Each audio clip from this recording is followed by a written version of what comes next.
இதை வந்து சுகுட்டு கீரை வந்து விதைய எடுத்து வச்சு சுத்தமாக அந்த பழத்தை கொண்டு போய் தண்ணியில் கரைச்சி மறுபடியும் வந்து ஜரடை போட்டு அது அந்த தண்ணியை வடிச்சுட்டு போட்டு ரெண்டாவது வந்து இது பாத்தி வந்து எத்தனை நீளமாக இருந்தாலும் இப்படி ஒரு 4 அடி அகலமும் இப்படி வந்து 6 அடிக்கு விட்டாலும் முடியல 10 அடிக்கு விட்டாலும் நீளம் பூமி மட்டை பூமி போல் பண்டிகையில் விதையை வந்து மடலும் கலக்கி பூரா தொளிச்சு விட்டா 10 நாளாக இது முளைச்சி வருது. 10ஆவது நாள் ஆகிற போது ஒரு 20 நாள் எடுத்து நடுவில் அப்புறம் வந்து ரெண்டாவது அந்த நாற்று எடுத்து நட போகும்போது தண்ணி கட்டி நாற்று நிரம்பி போட்டு வாரத்துக்கு 2 தண்ணி 3 நாளைக்கு ஒருக்கா 3 நாளைக்கு ஒருக்கா தண்ணி கட்டுறோம்.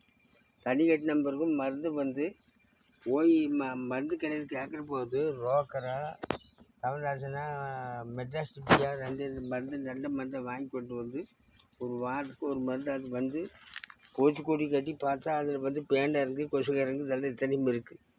தலைக்கு வந்து பக்கமாக வந்து ஒரு 15 கொடுக்கன்னா மருந்து அது நோயோட நிதான்னு பார்த்து மருந்து அடிக்கும். எது அடிச்சு விட்டான் பிறகு அப்புறம் இது என்ன ஆகுதுன்னா மாதமானால் ஒவ்வொரு அறுப்புக்கு வந்துட்டுருக்கு. பொடி வந்து 10 ரூபாய்க்கும் போகும் 15 ரூபாய்க்கும் போகும், சொல்ல முடியாது. விலை கம்மியாக இருந்தாலும் 10 ரூபாயில் குறைவு இல்லாமல் போகும். அப்புறம் இது வந்து மாதத்துக்கு ஒரு அறுப்பு தான் வரும். அப்புறம் கொத்தமல்லி அப்படி எதோ முளைக்கிறது விட்டாச்சுன்னா பாத்தி போட்டு ஒரு 10 நாளாக முளைக்கிறது. 10ஆவது நாளில் அதுக்கு வந்து பதவல் பட்டையெல்லாம் உள்ள பூமியில் இருக்கிறது சுத்தம் பாதிக்குள்ள தொலாவி விட்டு தண்ணி கட்டி அதுக்கு வந்து மருந்துக்கு வந்து கலக்கி தண்ணியில் கொத்தமல்லி வந்து முளைச்சி வந்து 15 நாள் ஆன பிறகு ஒரு 4 வரக்கடைனாலும் மேலே வரணும், இல்லை 3 வரக்கடைனாலும் வரணும். முளைச்சி வந்த பிறகு டிஏபி கொண்டு தண்ணீர் ஊற வச்சு ஒரு பாதிக்கு வந்து ஒரு 100 கிராம் உப்பு கலக்கி விடணும். தண்ணீர் போய் ஏகமாக நனைஞ்சி போகிற போது கலங்கிற போது கொத்தமல்லி நல்ல முறையாக வரும். அது வந்து கொத்தமல்லி வந்து நாட்டு மல்லி விட்டால் 10 ரூபாயிலிருந்து மேலே போகும்.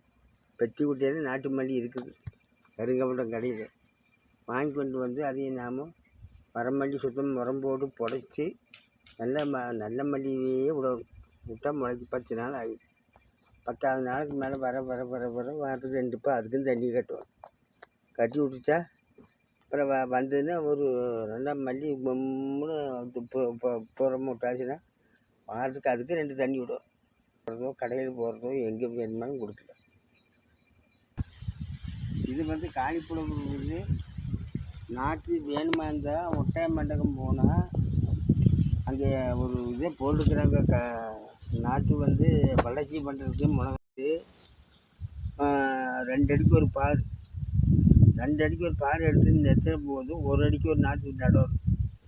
நட்டின பிறகு நட்டி விட்டு அதுக்கு பதவ பட்டையில் சுத்தமாக தொலாவி விட்டு அப்புறம் இதுக்கு என்ன பண்ணுறது தெரியுமா, மருந்து ஒரு 8 நாளைக்கு ஒரு மருந்து அப்படியே அடிச்சுட்டே இருக்கும்.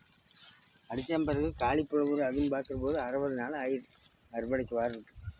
60 நாளைக்கு மேலே இது வந்து நாற்று வச்சு நம்ம அதுக்குள்ளே சுத்தம் பண்ணி களை இந்த போட்டாலும் தொலையை விட்டு களை வந்து லேசான களை வெட்டணும். ஆழமாக வெட்டிட்டா வேறு பூரா எழுந்திரிச்சு நாற்றுக்கு நோய் ஆரம்பமாகி இது பக்கம் பண்ணிட்டா 60 நாளுக்கு மேலே வந்து காலிப்புழம்பு பூ வரும்.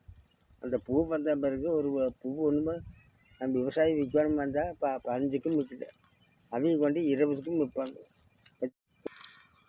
சரி இந்தாம்மா, சரி இது போல் எல்லாமே விவசாய மக்கள் தெரிஞ்சு இது நல்ல பண்ணி சாகுபடி எடுக்கும். சாகுபடி எடுத்தாச்சுன்னா உடனே நம்மளுக்கு என்னமோ 4 காசு வருமானத்தை பார்க்கல பொழைக்கல. இது தவிர இதுக்கு தான் வெள்ளாமை செல்கிற வெள்ளாமை இது என்ன சொல்கிறது ஸ்டார்ட் பண்ணுறது கீரை பண்ணுக்கும்.